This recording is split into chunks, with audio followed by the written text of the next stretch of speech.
بالمسجل وبالفيديو.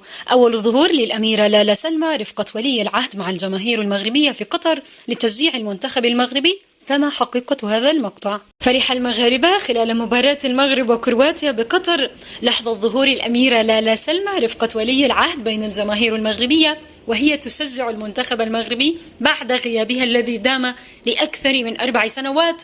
فما حقيقة خبر ظهورها؟ وهل هو حقيقة أم مجرد إشاعة؟ وإليكم باقي التفاصيل. ويذكر أن الأميرة لالا سلمى اختفت عن أنظار تماما منذ أواخر سنة 2017 بدون أي توضيح أو تفسير عن سبب عدم ظهورها، كما غابت عن المناسبات المحلية والدولية التي كانت تحضرها، كما غابت عن الظهور بجانب زوجها الملك محمد السادس، وهذا ما جعل صحف عالمية تتحدث عنها مثل صحيفة ذا صن البريطانية التي نشرت مقالات عن طلاقها من الملك وغيابها عن الساحة العامة، في حين أن المغاربة ينتظرون بفارغ الصبر لحظة عودتها للظهور مجددا.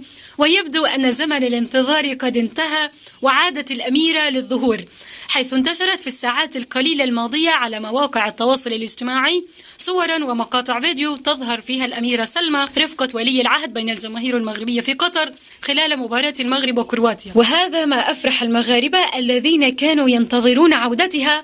ولكن ولحدود الساعة لم يتم تأكيد صحة هذه الصور من طرف جهات رسمية، ومن المحتمل أن تكون هذه الصور والمقاطع مفبركة، والله أعلم.